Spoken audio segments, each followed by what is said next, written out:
Look at me, ma'am. Tingin ka sa Yes, akin. sir. Ma'am, you are under oath. Opo. Kailan mo last nakausap si Attorney Lyndon? Last week pa.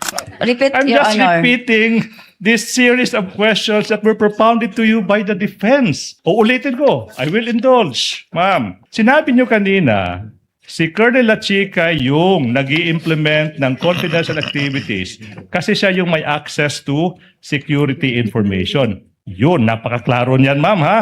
Opo. Naaalala niyo po ba yan? Opo, Your Now, Honor. sinabi niyo rin, kinonfirm mo yung observation ng Defense Council na on the other hand, yung Special Disbursing Officer naman, wala naman nakasulat dyan na may alam about confidential activities. Naaalala niyo po ba yan? Yung sagot niyo. Yes, naalala ko. Okay. Sagot ko sa kay Attorney Ano yung pangalan ng attorney, ma'am, if you know? Lyndon. Ma'am, kailan niyo nakausap si Attorney Lyndon before this Attorney testimony? Lyndon. Not Ma'am. part of the It is. cross, It is. Your Honor. It is.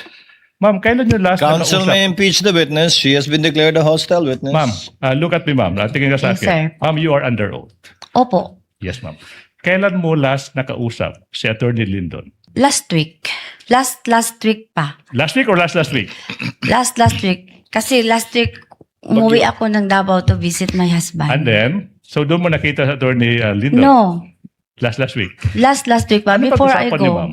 We're interested. Ano pag-usapan niyo? Na ano lang, natanong ko lang sa kanya kung what is the proceedings kung sa Senate hearing. And then, ano sinabi ni Attorney Lyndon? Ganito, tatanungin po kayo, ma'am. Tapos, Oo. bla bla bla. And then, sinasabi niya ano yung mga tanong itatanong sa'yo, hindi po ba? Wala siyang sinasabi, Your Honor.